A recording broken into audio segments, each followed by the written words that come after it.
देखिए हमारी जो पृथ्वी है वो कैसी है, लगभग हो गई।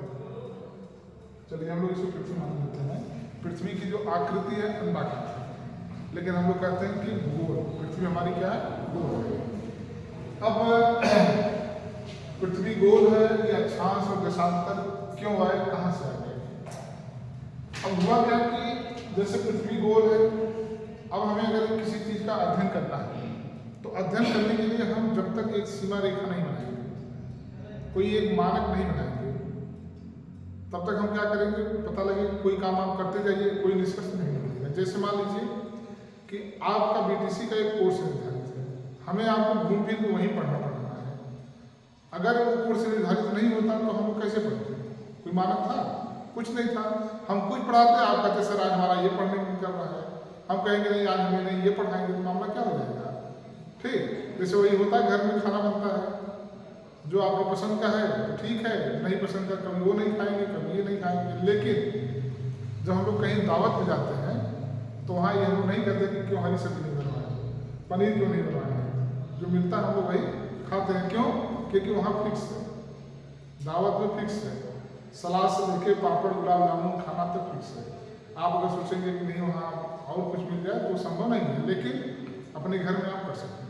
तो किसी भी चीज को, चाहे वह कार्य हो चाहे कुछ भी हो, करने के लिए हमेशा एक क्राइटेरिया होना चाहिए, तभी हम उसका अच्छे से, चाहे अध्ययन हो चाहे काम हो, तभी कर सकते हैं। मतलब एक लक्ष्य बनाना चाहिए। अब जब ये पृथ्वी की बात आ गई, उसके बाद जब इसका अध्ययन करने के लिए बात आने लगी तो ये हुआ कि इतनी बड़ी पृथ्वी का अध्ययन कैसे किया जाए।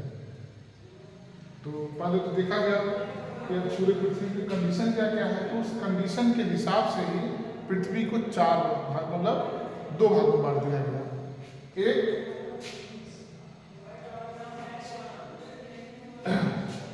उत्तरी गोलार्ध और दक्षिणी गोलार्ध।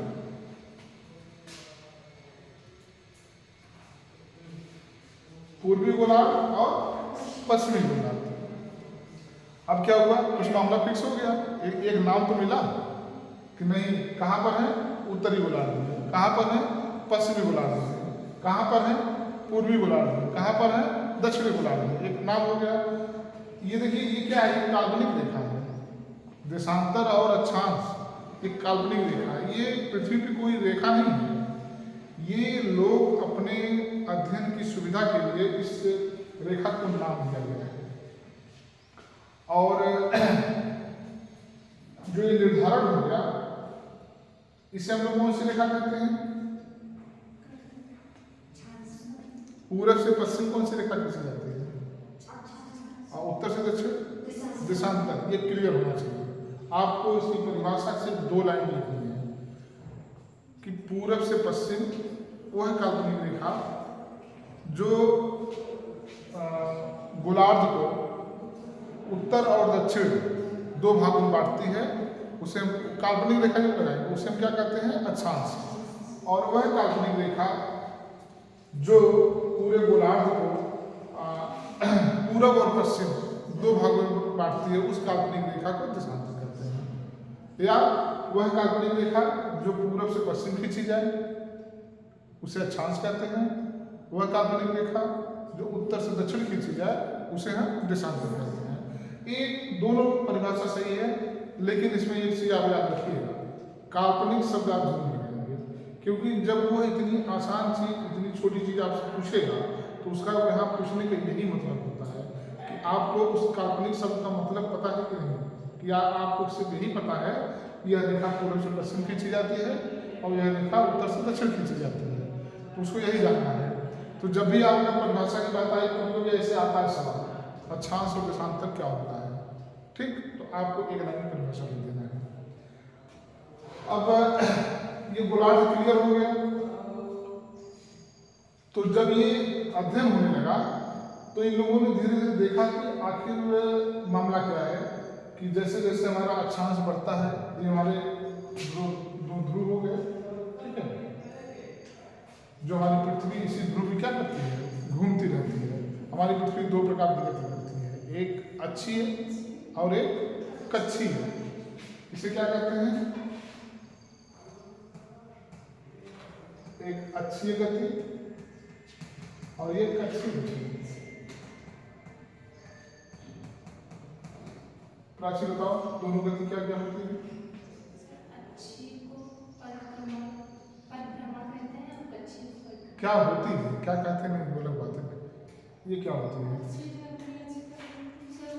अपने अक्ष पे पृथ्वी घूमती है, हाँ, उसे अच्छी गति है। तो कितने दिन में एक चक्कर लगाते हैं? 24 घंटे में। इससे क्या होता है? ठीक है, बढ़ जाओ। राज्य को बताओ ये कौन सी गति होती है? कितने दिन में एक चक्कर घूम लेती है? तो हफ्ता का ही बता दो, 12 14 48 पहले बताइए कि साल हो गया, फिर ठीक है बैठो, पूरा ना बैठो, पहले बताइए कि साल, सुनो ठीक है, तुमने बताया पहले साल में, फिर बताइए 12 महीना, तो 12 14 48 48 सप्ताह बोल दो, ठीक। तो 365 दिन 6 घंटा, ठीक, लगभग उतने मिनट। तो मोटी मोटा क्या हो जाएगा, इनकी जो ये गति है 24 घंटा, ये है 365 दिन 6 घंटा, ठीक। ये लगभग मान के चलिए कि चलिए 365 दिन और 6 घंटा, ये तो आपको जरूर आना चाहिए। 3 चीजें इसमें आपको देखना है, अच्छी गति 24 घंटे का होता है, जिससे क्या होता है दिन और रात, दिन और रात, और इससे क्या होता है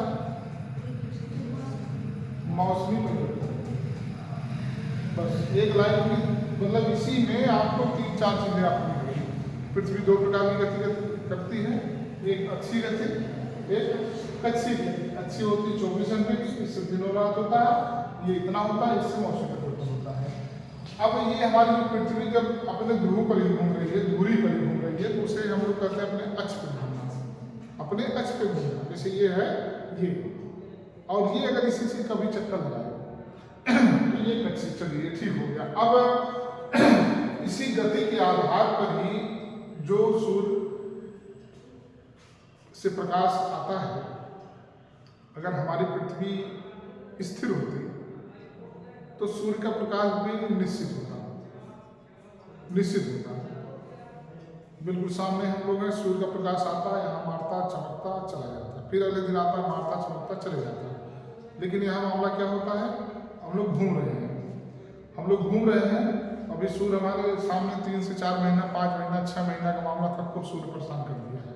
अब 2 महीना सूर्य हम लोग खोजेगा, कहाँ गए सब, कभी बादल आ जाएगा, कभी कोहरा रहेगा, है।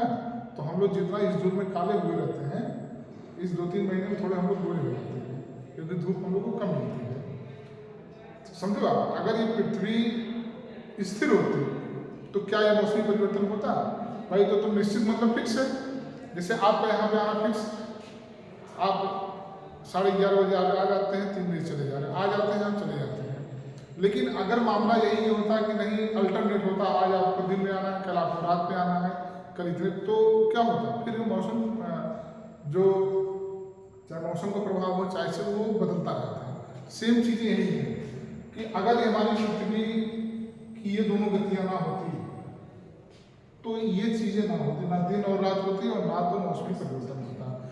तो सूर्य का प्रकाश इस गति, पृथ्वी की गति की वजह से ही पूरी पृथ्वी पर सूर्य का प्रकाश में अंतराल है, कहीं उसका प्रकाश ज़्यादा मिलता है, कहीं कम मिलता है, कहीं नहीं भी मिलता है। सेम बात वही है कि जैसे हम लोग अभी पिछले मार्च से अप्रैल से अभी तक अक्टूबर तक सितंबर तक हम लोग भयंकर धूप में थे, लेकिन अभी क्या है 2 से 3 महीना हम लोग खोजेंगे धूप कब आ जाए, आती है ना कभी हम लोग। तो अब ये हुआ कि आखिर इसका कारण क्या है, इसको अध्ययन कैसे किया जाए। तो जगह जगह का पहले किया गया कि अच्छा ये क्या मामला है, यहाँ क्या मामला है। तो फिर इन लोगों ने देखा कि इसके लिए हमें एक काल्पनिक रेखा को बनाया जाए और उस काल्पनिक रेखा के आधार पर ही हम इसका नामकरण करेंगे और नामकरण करने के बाद ही उन चीज़ों को भौगोलिक क्षेत्र में बांटेंगे। तो इसी तरीके से क्या हुआ कि अक्षांश रेखाएं बनाई गई और हर अक्षांश रेखाओं को 2-3 बीच में एक एक नाम दे दिया गया। अक्षांश रेखाओं के एक एक नाम दे भौगोलिक परिस्थिति के आधार पर। जैसे ये आपका हो गया 0 डिग्री, ठीक है, इसे क्या कहते हैं, विषुवत रेखा, ठीक है। इसे क्या कहते हैं, कितने पे है, 23.5 क्या उत्तर हमेशा लिखना चाहिए, ठीक है। इसे क्या कहेंगे, कर्क रेखा। सेम वही चीजें दक्षिण में, इसे क्या कहते हैं, मकर रेखा। इसे क्या कहते हैं,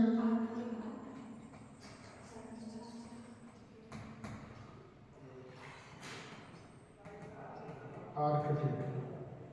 सेम यहां पर अंटार्कटिक, ठीक। और ये क्या है, ध्रुव। इतना क्लियर है। अब देखिए ये, अब चूंकि ऐसा नहीं कि इतनी ही रेखा है, बीच में और छोटी छोटी रेखा। हमने क्या बताया आपको कि इन्होंने लोगों ने क्या किया कि कुछ मोटा रेखा को बना दिया। जैसे मान लीजिए अगर आप लोग कभी कभी बहुत दूर जाते हैं तो एक टारगेट बनाते हैं कि कितना दूर तक साइकिल चलाएंगे वहाँ पर रुकेंगे, या जैसे भी हम जाते हैं बड़ा अगर सफर करते हैं तो इन लोगों ने ऐसे किया कि कुछ चीज़ों को बना करके वहाँ पर एक अस्थायी एक मानक दे दिया। तो ये मानक क्यों दिया गया है, जैसे अगर हम मानक बताएं तो हमने आपको बताया कि यहाँ पर तापमान हमेशा क्या होता है, विषुवत रेखा तापमान क्या रहता है, ज्यादा रहता है हमेशा। कब तक, यहाँ तक का जो तापमान रहता है लगभग 0 है तो लगभग 4 देशांतर उत्तर और 4 देशांतर नीचे तक लगभग तापमान एकदम बिल्कुल सदैव बहुत भयंकर रहता है। जहाँ पे कि आप देखेंगे अफ्रीका के बहुत सारे राज्य उसमें आते हैं और उसके बाद धीरे धीरे यहाँ का और यहाँ का जो तापमान होता है ये लगभग एक बराबर होता है। तो इन लोगों ने क्या किया, क्राइटेरिया बनाया। मतलब मैं अभी आपको ये बता रहा हूँ कि ये अक्षांश रेखा आई क्यों, भाई अक्षांश क्यों आई, ये अलग बात है। अक्षांश होता क्या है, जो पूरब से पश्चिम काल्पनिक रेखा खींची जाती हो जो पृथ्वी को 2 भागों में बांटती है, उसे हम लोग क्या कहते हैं, अक्षांश। अब अक्षांश का महत्व क्या है कि अब ये महत्व इसका यही है कि पृथ्वी पर जो तापमान, वायुदाब, वायुमंडल, सूर्याताप ठीक बराबर नहीं है, उसी का अध्ययन के लिए कहाँ पे ज़्यादा है कहाँ पे कम है, उसी का निर्धारण करने के लिए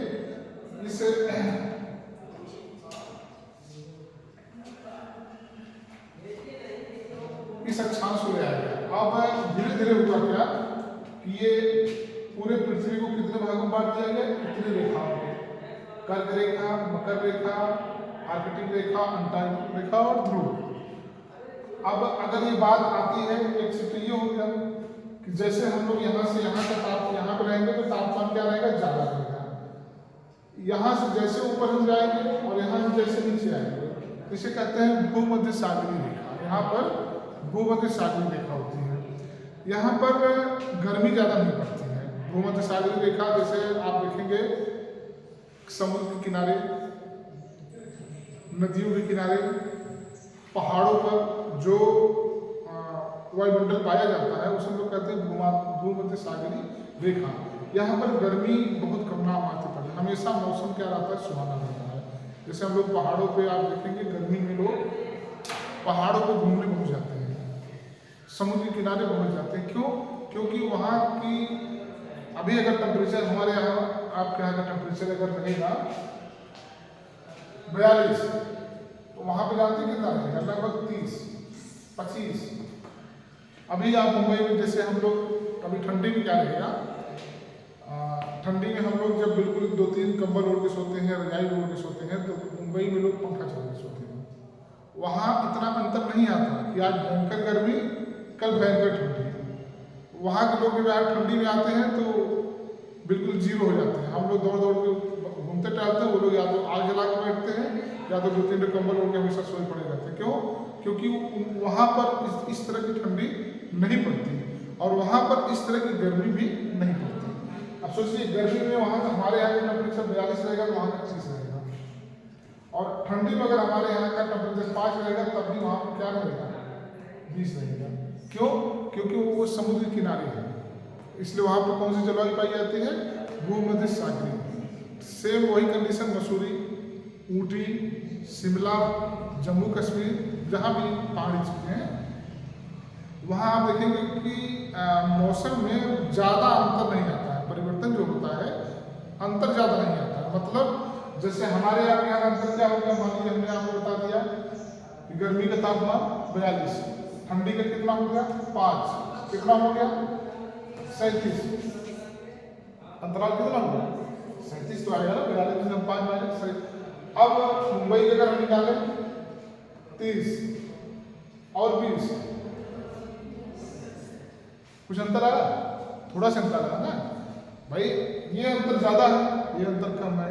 तो भूमध्य सागरीय जलवायु में जो मौसमी अंतर आता है बहुत कम होता है, थोड़ा बहुत होता है। लेकिन यहाँ पे क्या होता है?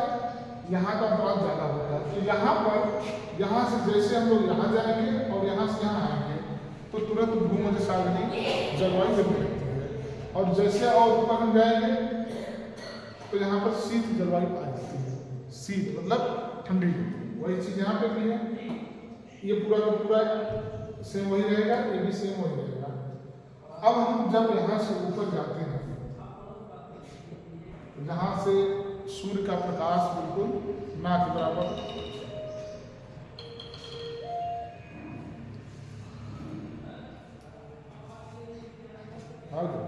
हाँ बोलो, बताओ क्लास में।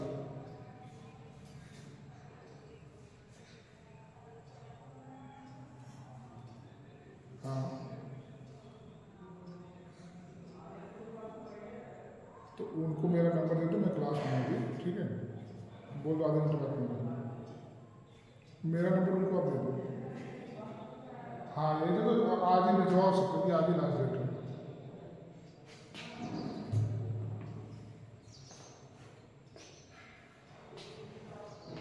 समझ में आ रहा है आपका?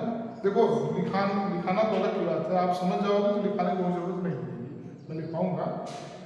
अब ये देखिए हुआ क्या है कि अक्षांश देशांतर इसीलिए बनाया गया कि कहाँ कैसी जलवायु पाई जाती है, उसी लिए उसका नामकरण कर दिया गया। अब यहाँ से जब हम लोग चलेंगे तो शीत पड़ने लगती है, यहाँ पे शीत आपको मिलेगी, और यहाँ पर जब हम पहुँचेंगे तो बिल्कुल क्या हो जाता है? ध्रुवों पर तो 6 महीने की 6 महीने का दिन और 6 महीने का रात। जब हमारा सूर्य उत्तरायण होता है तो दक्षिणी ध्रुव पे रात होती है, जब हमारा सूर्य दक्षिणायन होता है तो वहाँ पे रात होती है। अब आप सोचिए कि यहाँ तक तो मामला सब कुछ ठीक है, यहाँ तक भी मामला ठीक है। अब यहाँ की जो जलवायु कैसे पाई जाएगी? यहाँ भाई जब धूप मिल नहीं रही है तो हम लोग जानते हैं कि जैसे हम लोगों ने इतिहास को पढ़ा कि लोग अनपढ़ थे, अशिक्षित थे, तब भी वहीं पर रहते थे जहाँ पे जीवन यापन के लिए उनके लिए पर्याप्त मात्रा था, जहाँ पे पानी होता था, जहाँ पे धूप हुआ। अब यहाँ पे इसीलिए जनसंख्या यहाँ पे कम पाई जाती है, मानव यहाँ पे कम रहते हैं यहाँ पे। और यहाँ पे जो जरूरत के लोग हैं वहीं पे, जैसे जम्मू कश्मीर के जो सियाचिन वाला इलाका है, क्या वहाँ पे कोई घर बना के रहता है? कोई नहीं रहता है। लेकिन हमारे मिलिट्री के लोग, फौज के लोग वहाँ पे रहते हैं क्योंकि ज़रूरत है। वहाँ से वो सीमा रेखा की क्या करते हैं? निगरानी करते हैं। आप देखिए उनके वो लोग इतने बर्फ़ में खड़े होकर ड्यूटी करते हैं, इतने बड़े बड़े बड़े शूज पहन के प्लास्टिक जो भी है, तो वो तो एक अलग की बात होगी, वो तो मजबूरी होगी। लेकिन यहाँ पर कोई घर बना के नहीं रहता, क्यों? कारण क्या है कि वहाँ पर ना तो धूप मिलती है, ना तो उस तरीके की चीज़ मिल पाती है, ना तो जीव जंतु पशु पक्षी पेड़ पौधे कुछ नहीं मिलते हैं। तो हम लोग अभी ये पूरा का पूरा पेड़ काट दिया जाए और सब कुछ हटा दिया जाए तो हम लोग क्या जैसे वीरान वीरान टाइप लगता है। अभी आप घर के सामने एक दो पेड़ अगर रखता हो और अगर आप देखें अचानक कट जाए तो क्या लगता है? बिल्कुल एकदम खाली खाली लगता है। तो यहाँ पे कुछ नहीं रहता, इसलिए यहाँ पर सिर्फ वही जो बर्फ की वजह से शीत की वजह से जो वनस्पतियाँ जलवायु ये सब पाई जाती हैं, यही सब वहाँ पे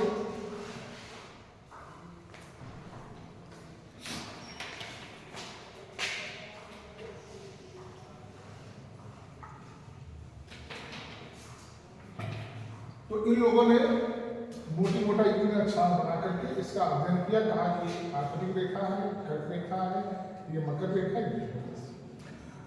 अब बात अगर यह आई कि अक्षांश रेखाओं की संख्या कितनी है, ठीक?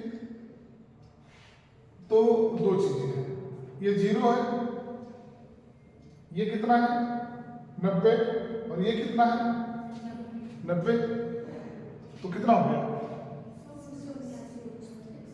180 हुआ ना। हाँ, मतलब अपने जानने के लिए आप समझो, यहाँ से यहाँ तक मामला हो गया 9 दूनी 18 180, लेकिन हम 0 को 2 बार गिन रहे हैं। कभी कभी जैसे अगर आपको आप बता दीजिए नहीं 179 रेखा होगी तो कोई कह दिया कैसे होता है, तो आपको बताना पड़ेगा ना कि यहाँ से यहाँ तक कितना हो गया 9 दूनी 18 180 हो गया, लेकिन हम 0 को 2 बार गिन रहे हैं।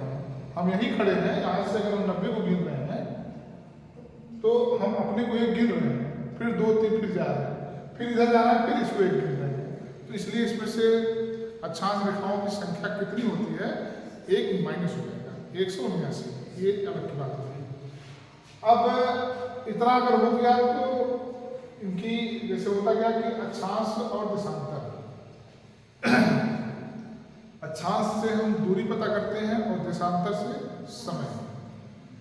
तो अब जैसे हमने बता दिया कि मान लीजिए ये 23 है, 23 मतलब हो गया कि इसके बीच में 23 अक्षांश रेखा है, और एक अक्षांश रेखा से दूसरे अक्षांश रेखा तक की जो दूरी होती है कितनी होती है 111 किलोमीटर लगभग। लेकिन अगर एग्जैक्ट में आप जाएंगे तो 0.1 आता है, उससे मतलब नहीं आप 111 ही जानो। जैसे देखो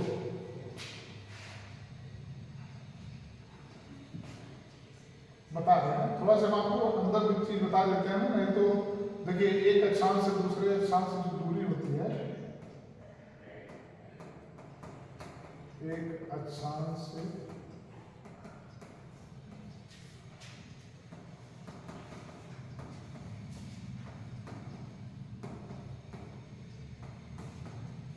एक 111.01 होता है, ठीक है। लेकिन इसका कोई बहुत मतलब नहीं होता है अगर एग्जैक्ट बात हम बता रहे हैं, क्योंकि किताबों में हमको क्या मिलता है 111 मिलता है। लेकिन मान लीजिए कभी कोई एग्जाम में खुरापाती टाइप का आ गया, जिससे डॉक्टर बहुत अकड़ू टाइप के आते हैं, एक तो ये आता है कि अच्छा ऐसा बनाए सारे बच्चे पास हो जाए, एक ऐसे आते हैं अच्छा सबसे तेज आता है उसको ऐसा बनाते हैं कि सब फेल हो जाए, ठीक। वो क्या करेंगे, एक अक्षांश से दूसरे अक्षांश की दूरी ऑप्शन दे देगा 111 दे देगा, तब आप सोचेंगे तो गलत लग रहा है, सवाल ही पूरा गलत है, ठीक। तो आप जानते रहिए कि एक अक्षांश से दूसरे अक्षांश की दूरी 111.01 किलोमीटर होता है, लेकिन लगभग हम जो लिखते पढ़ते हैं व्यवहारिक रूप से उसको हम 111 कहते हैं। आप भी 111 ही जानो। तो अब देखिए यहाँ से यहाँ तक क्या पता लग गया कि पूरे भूमंडल का, पूरे गोलार्ध की दूरी हमें पता लग जाएगी, ठीक। आपको करना क्या है, जैसे ये होता है कि मान लीजिए कि हम लोग मान लीजिए यहाँ पर हैं, क्योंकि ये जो कर्क रेखा है भारत के बीचों बीच से गुजरी हुई है, ठीक। तो ये मामला 23 है, हमारे भारत की शुरुआत कहीं 8 से 7 से लगभग हो जाती है। तो मान लीजिए ये नीचे वाले हिस्सा अगर यहाँ पर हम लोग कर्नाटक है, ठीक। अब हमें पता करना है कि दिल्ली यहाँ से कितना दूर है, दिल्ली यहाँ से कितना दूर है, तो हम देखेंगे कि 8 अक्षांश अगर कर्नाटक है और दिल्ली आपका 23 पे है या 22 पे है, जो भी होगा, तो क्या करेंगे हम 23 और 22 मान लीजिए कि दिल्ली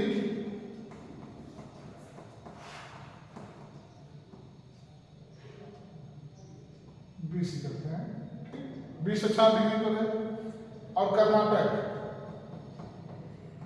मान लीजिए कि 8 पे है, ठीक ना। तो हम क्या करेंगे, 20 में से 8 घटाएंगे, कितना हो जाएगा 12 गुणे 111 कर देंगे। जितना आएगा उतनी दूरी हमें पता लग जाएगी कि अच्छा कर्नाटक से दिल्ली की दूरी इतनी है। इसके लिए आप क्या करते हैं, हम लोग मैप देखते हैं। भाई अगर हमें अभी कोई चीज़ पता ना हो, अभी तो हमारे आपके पास साधन हो गया है गूगल का, तुरंत डालते हैं दूरी फार दिल्ली इलाहाबाद, आ जाएगा 722 किलोमीटर ना। लेकिन अगर ये नहीं था तब आप कैसे बताते थे, कुछ नहीं। पहले ये देखिए ये क्या था, ये पहले के भाई आज आपके पास इतनी तकनीकी आ गई ना कि तुरंत अभी गूगल में मत जाओ, AI पे जाओ, बोल दो मुझसे भैया बताओ दिल्ली से इलाहाबाद कितना दूर है या इलाहाबाद से दिल्ली कितना दूर है, तुरंत बता देगा ना। आपको मैप देखना ना लिखना भी नहीं है। लेकिन जब ये सब चीज़ें नहीं थी तो इसी का सहारा लिया जाता था। मैप का मतलब मैंने आपको बताया था, तो मैप पढ़ाया था तो क्या होता था, मैप का अर्थ क्या है, मेज पोस्ट। पहले हमने बताया था ना कि जब कोई चीज़ किसी को भेजा जाता था तो ऐसे लेटर नहीं आता था लिफाफा बंद करके, पूरा इतना बड़ा सा रहता था और वो हमेशा मतलब लिखित रूप से होता था और उसको फेंका नहीं जाता था, उसको एक साज के रूप में रखा जाता था।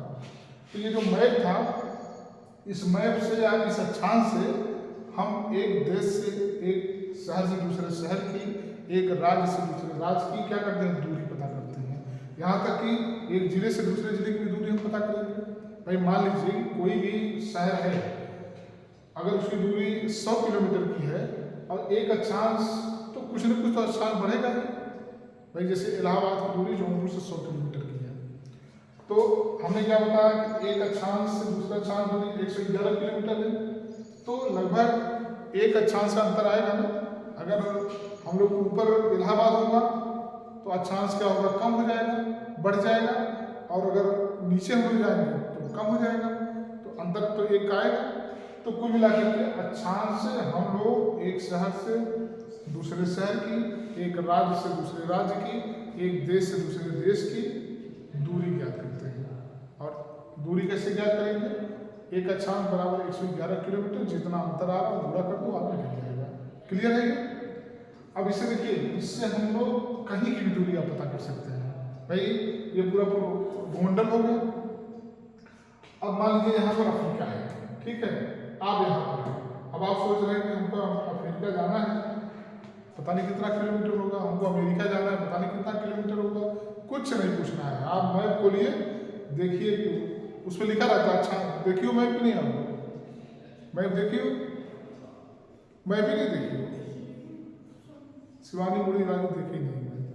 सब मैप देखते हैं, मतलब वैसे नहीं देखते जिसमें मतलब अक्षांश लिखा हो वैसे। अरे कोई भी मैप होगा तो उसमें अक्षांश तो रहेगा ही, पागल, तो वही तो उसका मानक है। तो तुमने देखा, ठीक है, आप जब देखेंगे उसको तो वो दिखेगा कि अमेरिका जो है किस अक्षांश में है, भारत किस अक्षांश में है। हम लोग देखेंगे कि अच्छा इतना अगर अंतर आ रहा है तो जाना होगा, तो कैसे, कितना की दूरी है, कितने की दूरी है, तो दूरी पता लग जाएगी। तो फिर आपको समय पता लग जाएगा कि कैसे जाना है अमेरिका। अगर आपको ट्रेन से जाना है, पैदल जाना है, हवाई जहाज से जाना है, उसी हिसाब से दूरी जब हम लोग नहीं इस पर हम लोग डालते हैं, जब गूगल पे डालते हैं कि डिस्टेंस, तो पूछता है कितना समय लगेगा, पूछता है, ऑप्शन देता हूँ आपको, बाइक, फोर व्हीलर, पैर बनाए रहेगा, ठीक। पैदल तो आप टिक करेंगे तो दिखा देगा कि 400 दिन लगेगा और अगर बाइक दिखाएंगे तो 1 महीना, जैसे जो भी है, तो वो उसी हिसाब से आपको बताएगा कि अगर आप पैदल चलेंगे तो इतना टाइम लगेगा। तो कुल मिला के ये तो अलग की बात हो गई। इस मैप से हम लोग क्लियर हो गया अक्षांश। अक्षांश होता क्या है, मोटी मोटा अक्षांश रेखाएं ये हैं और इन्हें कहते क्या है, अक्षांश का महत्व क्यों है, और अक्षांश रेखाओं की संख्या क्या है, और अक्षांश रेखाओं से हम क्या ज्ञात करते हैं। इतना चीज अक्षांश से आपको आनी चाहिए। ठीक, लिखवाने को लिखवाया और लिखवाने की कोई जरूरत नहीं। अगर आप कहोगे तो लिखवा भी देंगे, लेकिन समझना ज़्यादा बेहतर है, क्योंकि 2-3 बार पढ़ाया हूँ, लिखवाया भी हूँ, तो मैं सोच रहा हूँ कि एक बार अच्छे से आप समझ लो और उसको फिर से पढ़ लेना। लिखवाने में भी हम वही लिख पाएंगे जो आपको लिखवाए हैं, हो सकता है 2-4 शब्द आगे पीछे होगा। ठीक, तो ये अब देखिए यहाँ पर ये जो भूमध्य सागरीय रेखा है, मतलब जलवायु है, यहाँ पर हम लोग जैसे हमारे यहाँ क्या कहते हैं, लीची और अनार, सेब और इस तरह के जो फल हैं, ये हमारे आपके यहाँ नहीं होते हैं। ये कहाँ होते हैं? जहाँ भूमध्य सागरीय जलवायु पाई जाती है, पहाड़ों पे। जैसे हमारे यहाँ अमरूद का पेड़ घर घर में पाया जाता है। ठीक, पता है कहीं जा रहे हो, 2 ठो से तोड़ दिए, कोई रोक टोक नहीं। अभी वहाँ पे 130 रुपये किलो अमरूद दिख रहा है, इतना बड़ा। सेब ऐसे ही सेब पाया जाता है शिमला में, मसूरी में, ऊटी में, जम्मू कश्मीर में। पूरा आप देखे होंगे कि एकदम जैसे हमारे यहाँ आम का फल लगता है और अमरूद का फल लगता है, वैसे वहाँ पर सेब का फल लगता है। पहले हम लोग छोटे छोटे से तो सेब खाने के जिसे लालच आते थे, कोई मतलब मिल जाता तो खा लिया जाता। अगर पहले लोग सोचते थे हम लोग कोई वहाँ भेज दे जहाँ सेब फलता है, हम लोग खाना नहीं खाएंगे, सेब खाएंगे, लेकिन ऐसा कुछ नहीं होता है।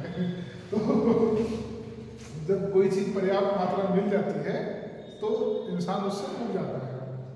तो ये जो भी फल इस तरह के मिलते हैं, ये सब भूमध्य सागरीय जलवायु में ही पाए जाते हैं। और जब हम लोग इस जलवायु में आते हैं, सबसे देखिए ये जो चीजें हैं यहाँ से यहाँ तक, यहाँ का तापमान सदैव बढ़ा हुआ रहता है, मतलब कि 52-53 तक भी रहता है, 50-52 तक रहता है। और यहाँ पे रोज वर्षा होती है, यहाँ पे रोज वर्षा होती है। एक जगह का नाम है, पाकिस्तान में है, जहाँ पे सबसे अधिक तापमान पाया जाता है। क्या लिख पाए थे? भूल गई? जयकोहाबाद नहीं लिख पाए? याद रखा करो, ठीक है। ये देखो पाकिस्तान का वो शहर जो है, वहाँ पर सबसे अधिक लगभग 58 डिग्री सेल्सियस, सबसे अधिक 58 डिग्री सेल्सियस तापमान वहाँ पाया जाता है। और सबसे कम पाया जाता है, सबसे कम भूल गए तुम सब, रूस के बरखोयांस्क, याद आया? बरखोयांस्क एक शहर का नाम है। अरे भाई तुम क्यों इतना भूल रही है?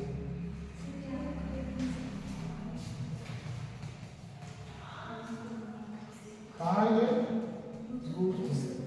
ठीक, सबसे कम यही तो माइनस में, कुछ याद नहीं आ रहा है, माइनस में पाया जाता है।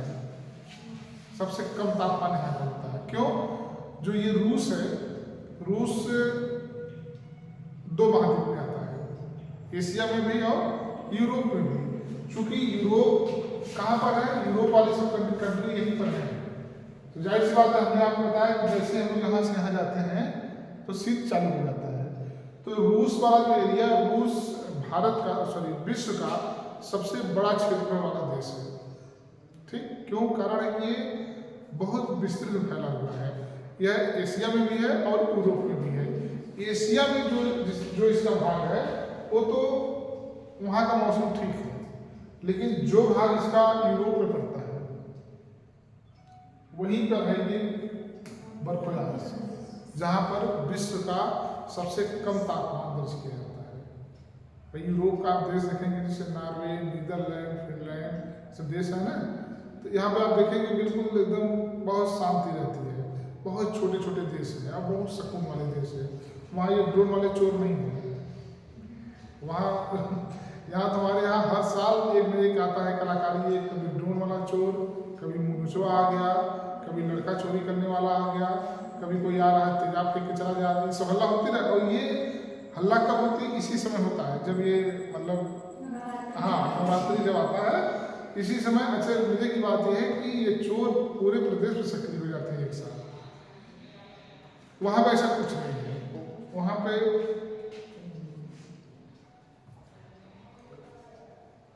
वहाँ पे इफराद मात्रा में सब कुछ ठीक है, चोरी काहे क्यों करेगा? भाई गाड़ी वहाँ ऐसे खड़ी पड़ी मिली है, आप पर गाड़ी है नहीं है, जैसे हम लोग यहाँ पे जाते हैं साइकिल स्टैंड में साइकिल खड़ी करते हैं, वैसे वहाँ पे आप जाइए, गाड़ी दीजिए, वहाँ भाड़ा दीजिए, जाइए अपना घूम टहल के आइए, गाड़ी खड़ी कर दीजिए। गाड़ी खरीदने की जरूरत क्या है? एक दुकान पे जाइए, सारा सामान लेके चले आइए। वहाँ जगह जगह नहीं जाना है कि सब्जी यहाँ लेना है, दाल वहाँ लेना है, अच्छा ये वाला इनके पास कुछ नहीं। वहाँ मॉल टाइप की चीज़ें हैं, बड़े बड़े मॉल है, आप जाइए वहीं सारी की सारी चीज़ आपको एक जगह मिल जाएगी। सारे लोग नौकरी करते हैं, सबसे खुशहाल देश है, कोई रोगी नहीं है, कोई बीमारी नहीं है, तो इस तरीके की चीज़ें वहाँ पर हैं। तो यहाँ हमारे यहाँ तो अभी इतनी गर्मी पड़ेगी, जिसको गुस्सा नहीं आता रहेगा वो भी चिड़चिड़ा जाएगा। उसके बाद ये चीज़ें, वो समस्या, चोरी छिनैती, ये वाला मोबाइल लेना, वो वाला करना, दुनिया भर की डिमांड करते करते तो दुनिया भर के हमारे यहाँ अपराध भी पाए जाते हैं, दुनिया भर की सोच भी हमारे यहाँ पाई जाती है, हमारे यहाँ दुनिया भर के वाद भी पाए जाते हैं, जैसे जातिवाद, क्षेत्रवाद, धर्मवाद, संप्रदायवाद, लिंगवाद से पाए जाते हैं ना। लेकिन वहाँ पर कोई बात नहीं पाया जाता है, महिला पुरुष साथ साथ कमाओ, साथ साथ आओ, नो टेंशन। यहाँ पति पत्नी भी चलते हैं तो आगे पीछे चलते हैं, पति आगे अगर हिम्मत नहीं पत्नी आगे चली जाए, मतलब है ना यहाँ की मानसिकता। गांव में मानसिकता क्या है, अगर पति पत्नी साथ चल रहे हैं तो पति 2 कदम पत्नी 2 कदम पीछे ही रहती है। अगर चाहती भी हो कि आगे चल जाए तो बेचारी डर जाती है कि नहीं ठीक है, और अगर चल भी गई तो पुरुष को क्या लगे, फिर अरे हमसे आगे कैसे निकलेंगे, पीछे चलो। लेकिन वहाँ ऐसा कुछ भी नहीं है। तो इसीलिए वो सब देश क्या है, खुशहाल। हमारे यहाँ भी हम लोग की पीढ़ी तक ये चीज़ें नहीं आने वाली हैं।